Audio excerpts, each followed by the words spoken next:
Hello everyone, and welcome back to the Brightworks and another match beyond all reason, where today we're taking a look at everybody's favorite map, big old air quotes around that one, favorite map called All That Glitters. If you spend any amount of time here at the Brightworks or in the game, almost certainly you've played this map in some capacity or another. Today, spawning as the blue team leader. In the air position here is the Cortex Commander, a commander that goes by the name of Halo Fan for Life. I can relate to that. Halo is definitely one of those games that I think I'll always be a fan of. Even though I didn't particularly enjoy Infinite, it was definitely, I think probably one of the first games I ever played. Yeah, one of the first shooters, to say the very least. I think Halo 2, probably the first shooter I ever played, dating myself a little bit there. But anyways, Halo Fan for Life, gonna be the blue Cortex Commander playing in the air position here. All the way across the map and spawning in the, let's call it the flex position here, is Ikrid, the Armada red team leader. Gonna be showing off exactly what they've got playing right here in, yeah, what I like to call the flex position, because there's a lot of different things you can do here. You can go for support, you can send units out to the front line, you can go for tech, you can go for air support even if you wanted to, try and thin out the air wall so that your air player can do some bombing. There's a lot of cool strategies you can go for in this position. One of the reasons why it's so popular, and one of the reasons why we so often see, the team leaders swoop in and take this position. This one, or the one over here that Scopa is going to be holding on to. Scopa going into vehicles right here, that's interesting. So one of two things usually happens if you're playing in this lane. Usually you either go into T2 and then just hope that you hope that your teammate is far enough along this lane right here that you don't have to really do too much, and you just go T2, give them T2, upgrade your own economy, and eventually you can overwhelm that lane with superior technology. Or you can go for help in the early game and try and cripple that lane as early as possible, try and shut down as much of their production as you can, and then hope that that means that you have a very easy time transitioning into T2 and steamrolling that side of the map. Now, one change that's been made to this map that I love absolutely wholeheartedly is the addition of a geothermal over here. This is a pretty interesting change because it retextures the way that this works, because now this person on the front lines has a tremendous amount of efficient energy production here. Oh, nice rover snipes, by the way. Two rovers in the back line, gonna target down some metal extractors back here. Very nicely done. I Am Bob pulls the blitz to try and deal with it, but that's two mexes down, and the rovers get away with it too. Running on over towards Dojman, the orange commander here. Gonna be playing as the air commander for the, for the red team here. Oh, one of the rovers is sniped. Oh, another metal extractor in trouble. Oh, ticks just in time to clean all that up. Very, very fortunate right there for Destromech. Still, though, two metal extractors down and some solar panels injured there as well. Of course, crippling the energy economy. That's always nice to see as well. A couple of blitzes here. Early game blitzes can do quite a lot of damage. Wouldn't mind seeing those go across to try and attack here either. So far, the blue team putting on the pressure. Yeah. Red team kind of sitting back and absorbing it, trying to deflect that pressure as much as possible, but they've definitely taken more damage than they managed to deflect units from. I Am Bob setting up a nice little defensive position here, putting those LLTs down, setting up some radar towers, all that good stuff. Destromech slowly but surely walking forward here as well, setting up a construction turret and getting ready to scale into the early game. Ikrid now with quite a few solar panels up and running, or pardon me, wind turbines up and running for the red commander here. Gonna continue building that wind-based economy as well as some E-converters here to stimulate that energy conversion economy ever so slightly. We do have a couple of blitzes moving forward. Nice use of the blitzes. They do find some of the ticks over here. They were used as a defensive force, but obviously ticks not really going to outpace those blitzes very well as far as DPS or HP goes, so these blitzes are running right on by. We have units, we have pawns. Oh no. Oh no. Blitz is completely scouted but ignored right here. Oh, we even had a constructor. Oh, isn't that nice? The constructor right here rebuilding the metal extractors, but now the blitzes are in the back line. This is devastating damage right now as suddenly Triers manages to get two blitzes into the enemy's back line. Down goes the constructor. Solar panels in trouble as well, hitting a crazy E-stall for the powder pink commander, I Am Bob here. Rocketeers to try and clean this up, but they don't stand a chance against the blitzes. They're just too fast, too mobile, and have too much damage per second. And just like that, every metal extractor, every energy production, every single thing that I Am Bob has available, blown to smithereens right there. A little bit of a delayed reaction from the defensive blitz. Didn't manage to chase down either of those two, so they will continue their aggression forward here. LLT should put in some good work to try and shut them down. I imagine we can kill at least one of them. Might be able to get two. Down goes one of them, and the other stalls of the body, so both blitzes will be shut down there, but not before taking down another metal extractor. Nicely done right there from Triers, finding an opening and taking advantage of it, and just like that, I Am Bob is forced into a very complicated situation. Now left with very little eco. Yeah, suddenly we have ourselves 2 metal per second, and that's just from the commander right here, while we're still trying to go for build power in the backline.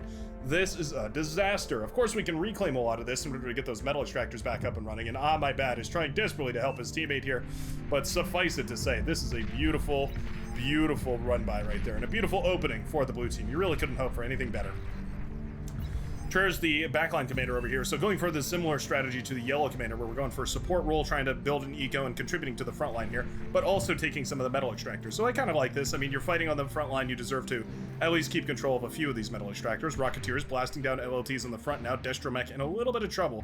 Still throwing down those LLTs, but I'm not sure that's a worthwhile investment, because of course, now that the Rocketeers are out, those LLTs fall 100% efficiently for the purple commander, so all said and done, it really is just a waste of metal on the fronts. Blitz is looking for an opportunity to run forward. Not a bad one here, but pushing into the LLT walls, definitely expensive if you don't have a way to reclaim it. Ideal situation here is to dive like that and then make sure that one of your allies has res bots to go reclaim all the wreckages. Managed to pull that. Oh no. Just like that, I Am Bob is down. Double teamed right there by Cezioren, the Cyan commander from now on. And Thierry's the green commander, both of which enjoying the juicy, juicy metal left in that corpse right there. Well, that's a fabulous start. Like I said earlier, that's a wonderful, wonderful start right here for the, or wonderful advantage right here for the blue team. Wouldn't be surprised if maybe we just use that to go for a T2 transition here. It looks like we started up a metal storage, but not going to need to finish that up, yeah. I think reclaiming that is probably worthwhile. Not really any reason to keep this metal storage up and running. 330 metal it takes out of your bank. And for what it's worth, I mean, at the very least, if you ever overflow or one of your teammates ever overflows, you're going to be in a decent situation. Metal extractors left unclaimed right here. I think we're planning to take them with the Lavender Commander's Constructor right here. It's just a little bit slow. It's going one by one right here, and we are slowly but surely building these up while the commander fights on the front line. The HUD trying to keep things together over here. We have a heavy laser tower coming up. We have the Rocketeers hiding in front of some wall, or hiding behind, pardon, some walls. Nicely done, actually. Aggravator's best when they're standing directly behind your own walls. That's exactly what we see here. Missile truck will go down. A couple of Pounders pushing forward here as well. Pounders not necessarily assault tanks. Yeah, they kind of look like it. They kind of feel like it, but they really aren't meant as assault units. It's a bit of a strange position that they fit into, but they're best used as anti-swarm, which is really their main capability. Better options for this definitely include the Wolverine right here, which is now shelling away at everything that it can. Mass Rocketeer on the front line right here as Destromech is continuing to build his forces. One good fight from either of the sides right here, though, and I think this entire composition evaporates. We have so many blitzes available for the Tan Commander. If we swoop in on this composition from either side, I think we're going to have a fabulous time blasting apart these very expensive Rocketeers. 120 metal apiece. Going to be a grand total of 1,300 metal on the front in total. We take out this composition, we eat up all that metal. I think you're going to be in a really, really nice spot. Of course, the Purple Commander aware of that and making sure not to overstep as much as possible anyways. A little bit of miss micro, and just takes a moment, and just like that, the entire composition is obliterated. Beautifully done right there. Wonderful pull from the Tan Commander, managing to dismantle the majority of that force right there. Just a couple of Rocketeers remaining. And just like that, we have a turn of the tides right here. Suddenly, this 1v2 is looking much more better for Destromech here. Low IQ, love that name.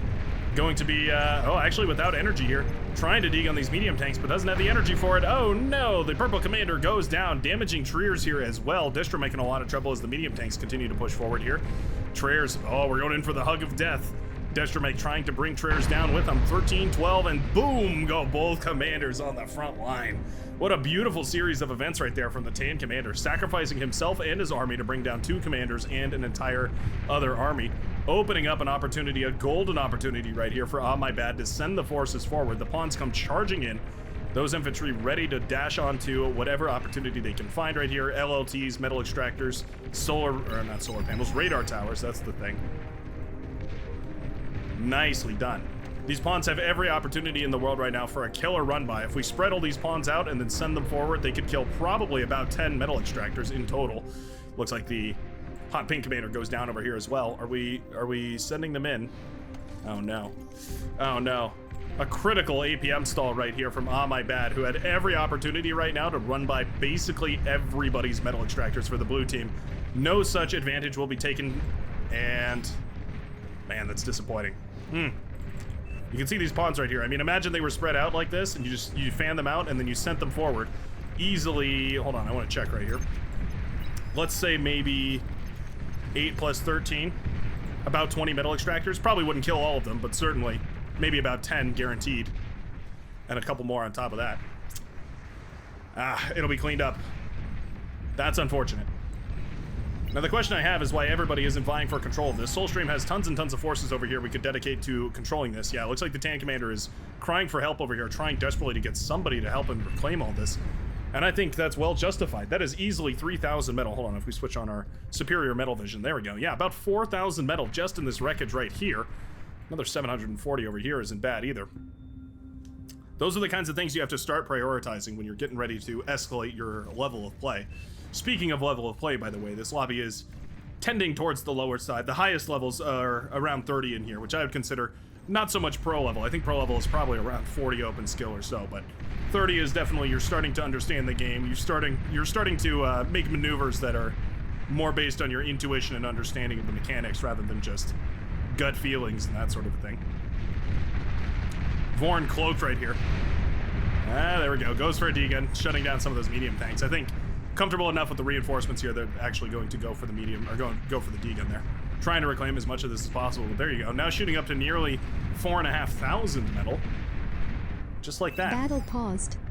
Oh, Battle pause started. right there. Well, anywho. Oh, D-gun takes down some of the metal right there. That's a little bit unfortunate. Still tons to reclaim right here, though. This resbot certainly providing value. Either way, though, we are headed into a mid-game situation. Medium tanks still coming out in mass. We do have tons and tons of Janus available over here. Hounds are coming up right now, though, and the Red Commander is sending them on over to the left-hand side, hoping that we can get some value with them. Commander is gonna need to back off right here because, of course, those Hounds can blast down a Commander in just a couple of volleys. I think it's about 8% per shot for if a Hound connects with a Commander. Here we go. Yeah, about 7 to 8% per shot. Not bad whatsoever.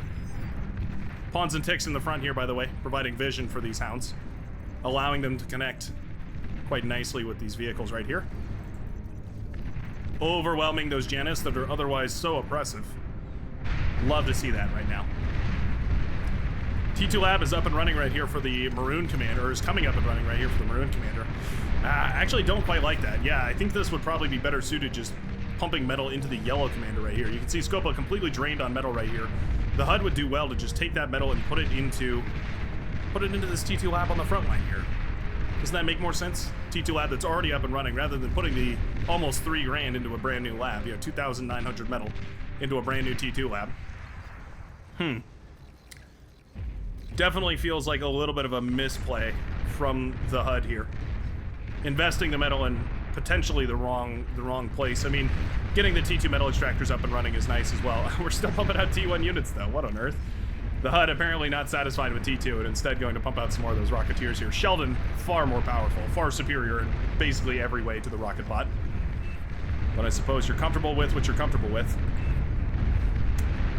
Mauser having tremendous effect against these medium tanks. Flamethrower turret actually putting in tremendous work here as well. I do like the flamethrower turrets for dealing with medium tanks. They can certainly pack a punch.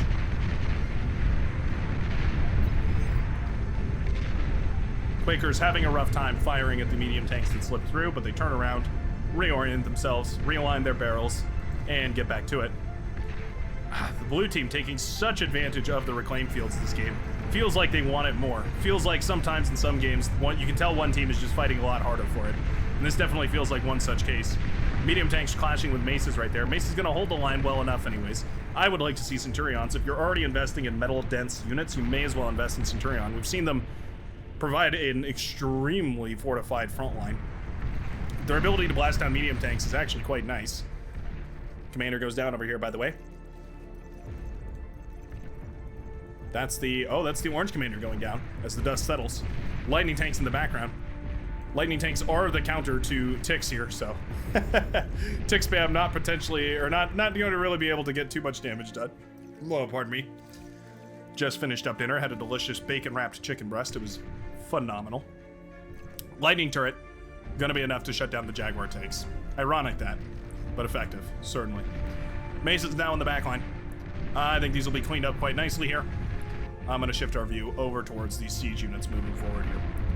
Mauser firing away in great percussion. Lightning tanks in front to absorb a lot of this as well. So long as the lightning tanks are here, I think they can continue progressing, but the lightning tanks will be pulled, probably to try and deal with this massive ball of T1 that's heading forward over on this left-hand side. Nice map awareness right there from Scopa, realizing, hey, if this actually falls, if my brown leader, my brown team, my brown player falls here, suddenly that leaves my base and my fellow commander's base completely open to attack. Lightning tanks making very short work of that T1 force. Cecilian in a little bit of trouble here. D-gun down the wreckage of the orange commander, by the way, trying to deny that. Medium tank providing the vision, and just like that, boom goes the commander, dying to the hounds right there. Hounds with their ability to kite, very, very powerful.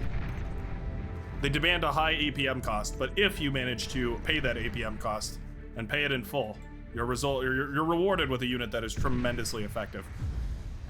Once again, I have to say that the reclaim has just not been on point right here. We've got open metal extractors for the red team, specifically the tan commander has a bunch of open metal extractors.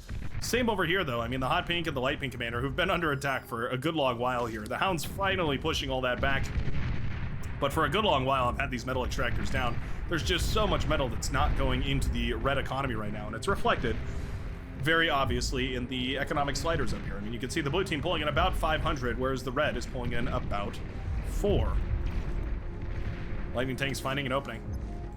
Once again, you just take these tanks and you spread them across the field right here. Obviously, our vision is much better than theirs. In fact, we can switch to what Scopa can see.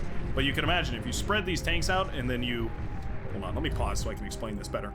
If you take these tanks, instead of what we're doing right now, where we're diving a bunch of these tanks in right here, if instead you take these tanks and you spread them out like this, and then you drag them down this line, you're gonna pop so many metal extractors in doing so, that you're gonna kill 5-10 times as much economy as you would if you just keep them together.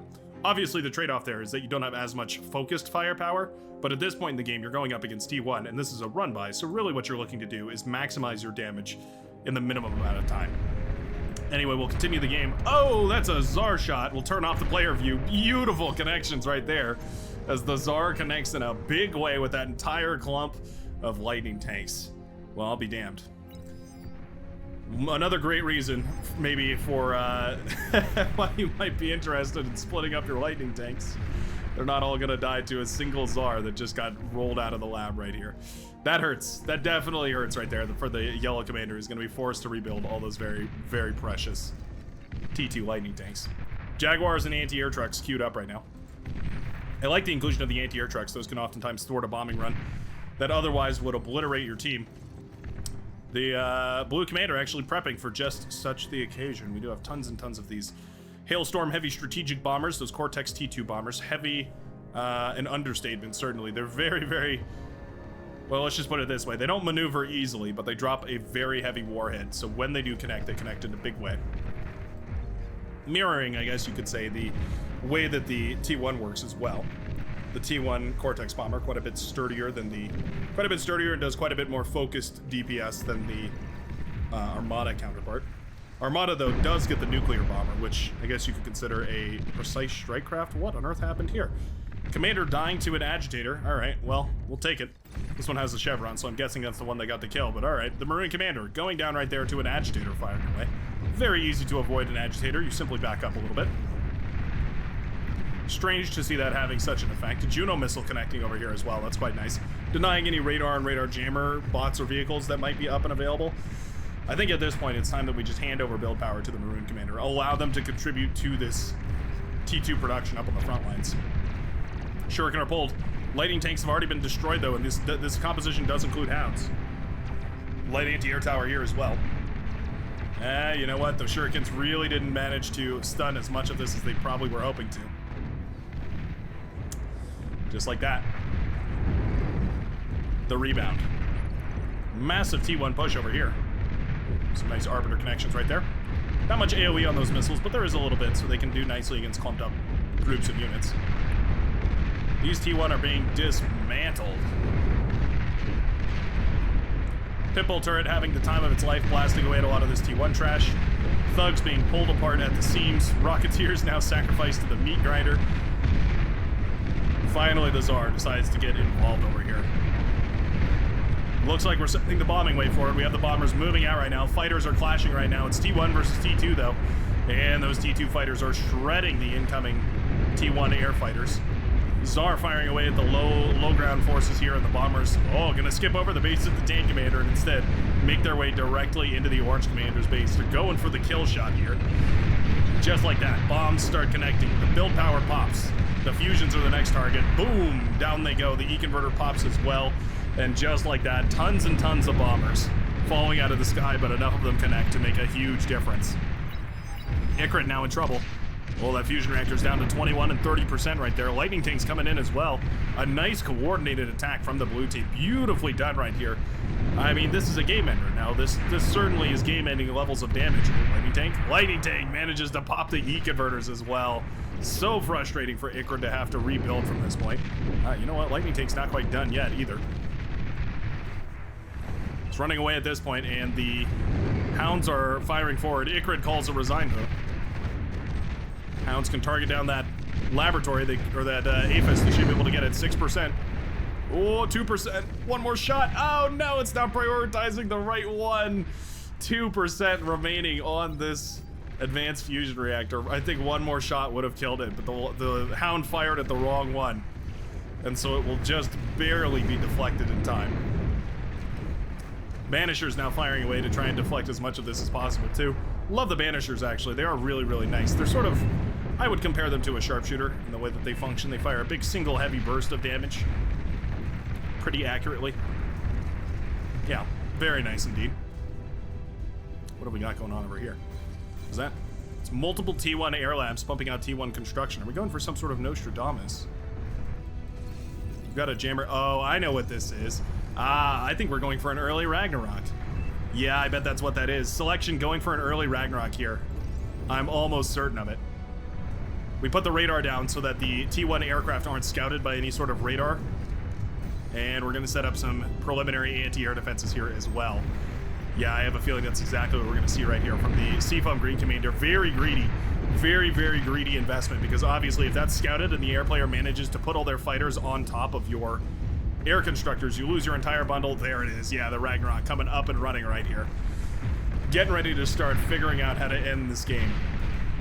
Well, suddenly it feels like the red team is on the clock. After that devastating turn of events right there, suddenly we're left in a position where the red team has to scout this, they have to shut it down, or they have to break the blue team before that master cannon comes up and online. Juno missiles have continually collided over here on the right-hand side, so I'm glad to see that we're switching to pawns at the very least to make sure that our scouting intel remains high. I'm not sure how much value those are getting, though. What on earth was that? Tsar firing backwards at this point, apparently. Oh, it was probably firing at a rogue tick or something. Tsar's, as much as basically any other Cortex unit, very prone to friendly fire. Sheldon Ball moving forward. Moving aggressively far forward here. Moving way too far forward here. Oh no. Falling into the firing range right now of the... Yikes, falling into firing range of the enemy Sheldon. No anti-radar, no radar jamming, none of that available right here. We do have an Umbra. So it's up and running, but we need to get it onto the front lines right here to protect everything. Yeah, there we go. Ragnarok up and coming right now. About 9% of the way done. But we are continuing to scale, it looks like. Yeah, we've got more and more production coming up right here. More constructors going to go on the way. Oh, and we're even going to eat the labs. All right, so this is very refined. I mean, Reflection going for 5 APHIS. 5 APHIS is not enough, by the way, in order to fire a Calamity or a Ragnarok full burst. I believe it takes 30,000 per second in order to fire at full speed. However, apparently enough to get it up and running. Yeah, you know what? 2 minutes. A 25-ish minute Ragnarok? That's pretty impressive. I want to say it's a Hail Mary, but not even out of desperation. The blue team has a tremendous lead at this point, but the front lines are breaking. Essentially, the red team is on a timer now, where the blue team is investing thousands and thousands of metal into a single structure, and it's not being put on the front line. What that means is you're on a timer. But this is every opportunity that the red team is looking for. They need to push, they need to be aggressive right now. And it looks like That message has been well received. Starlight's blasting away at the Zars right here. Love to see that. Basically the perfect use for Starlights. Blasting those super heavy tanks out of commission. Big Tiger Ball moving forward over here. The arrow is indicating that we should move upwards, but I really feel like we should just sweep across the advanced metal extractors. You can imagine killing all these advanced metal extractors here. What would that be worth? Around 100 metal per second. I think I've selected, oh no, I've selected quite a few more than I intended to. About 44 metal per second. I mean, that's still quite a lot. Well, at the very least, we're going to free the pressure from our teammates over here, so that's nice. Yeah. Relieving the pressure on our allies over here is really nice. It does free them to be aggressive once more. But it certainly seems like there's a lot more potential for these medium tanks to do some damage.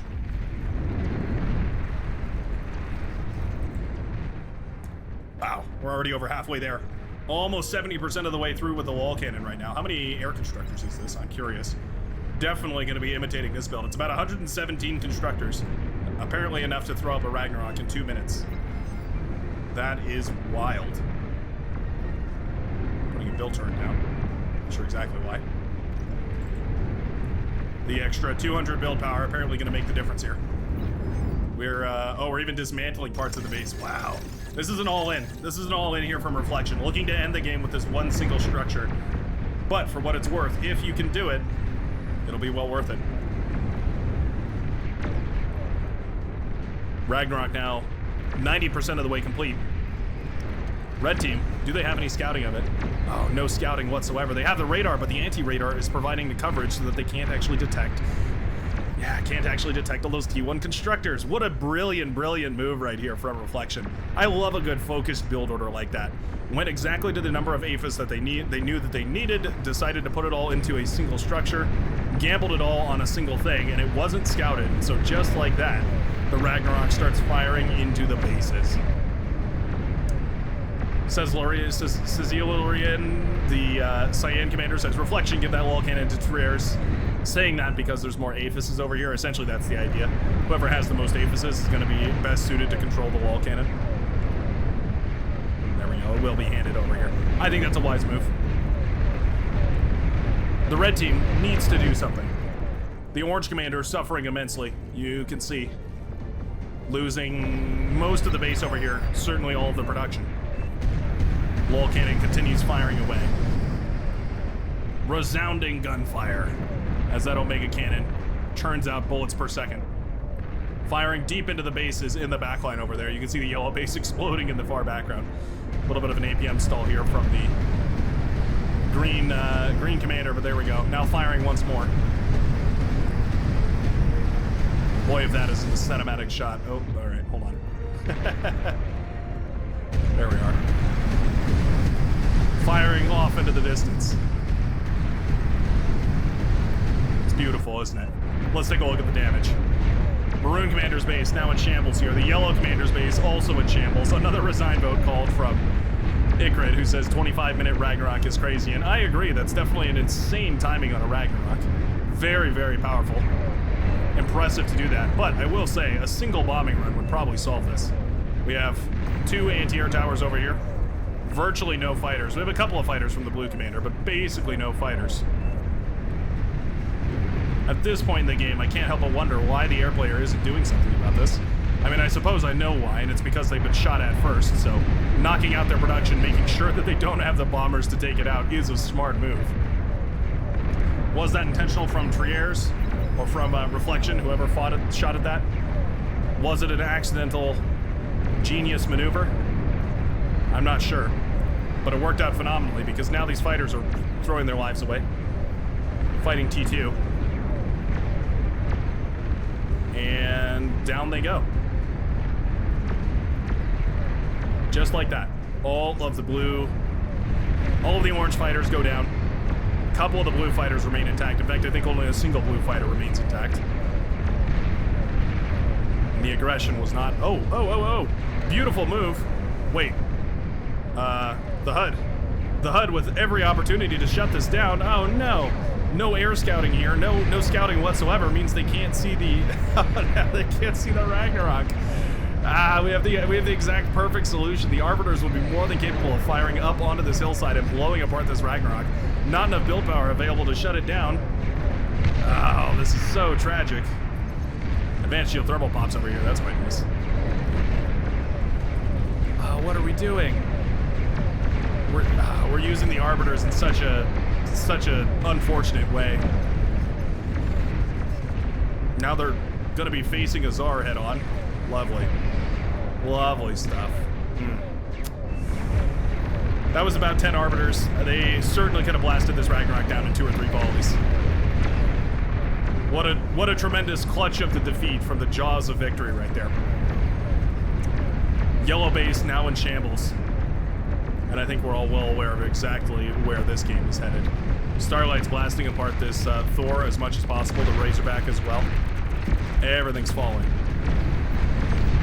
Thor will go down eventually. Not before suffering heavy casualties, though, the Yellow Army.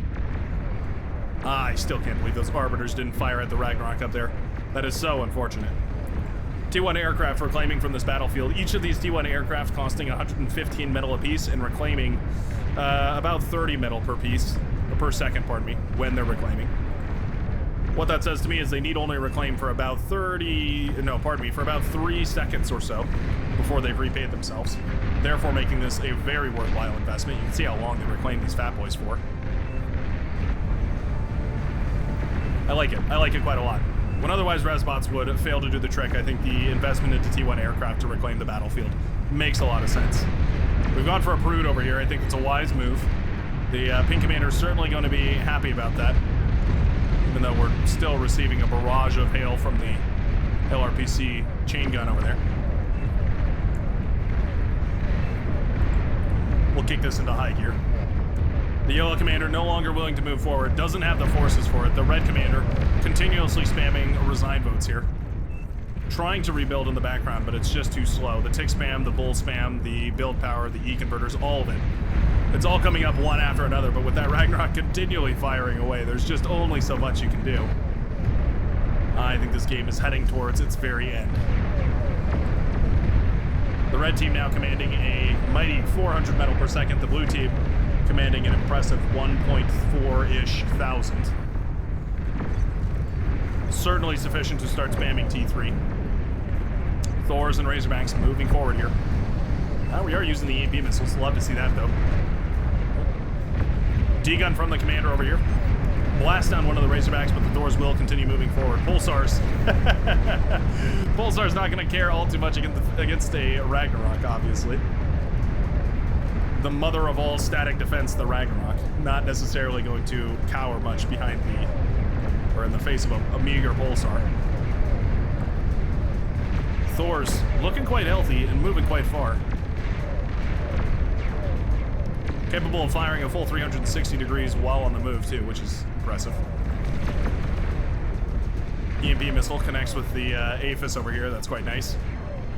Red Commander taps out of the game, and Scopa takes over the Aphis. Metal storage in a whole lot of trouble. Bulwark, just moments from finishing. Not going to happen, though. Boom goes the Aphis, takes down all the rest of this with it. Thor's now moving into the bases. One of them going to be split off to go deal with the red base over here. Nicely done. The other heading towards the now pink base. It's changed hands quite a few times, but is now going to head towards the pink one. Oh, we're going to EMP missile. Oh, tell me we EMP the shields. EMP the shields. Oh, what did we EMP? Oh, okay. Well, we EMP the lab. That shuts down production, and that's quite nice, too. I suppose the Thor has its other way of shutting down the shields, and that's just, of course, blasting them. T2 lab falls right here. Shields will be the next target. A D-gun from the commander to destroy the economy back here. Gotta be careful about that. That can get you reported for griefing pretty seriously. You gotta be really careful about that sort of thing. Doesn't really matter at this point in the game, though, when all hope has essentially been lost. I don't think so. It's just like that. Tiger tanks, Thors, all the rest of it. Push forward, crippling the defenses, any remaining hope that the red team had. And the rushed out Ragnarok ends up winning the game. What a beautiful, beautiful little build order from Reflection. Very nicely done and very well put together. And I absolutely adore it. Switching into T3 as well was a very cute maneuver. Very phenomenal. What a beautiful showing right there. I felt like the red team had every opportunity to take advantage of that Ragnarok being built. It felt like they were so close on so many fronts from being able to shut it down, but they just didn't have the scouting, they just didn't have the info they needed, and so because of it, it meant that the blue team managed to take victory in this game of Beyond All Reason. Thanks a ton for watching. I sure hope you enjoyed. I know I sure did, and I will see you in the very next game of Beyond All Reason. Peace out, everybody.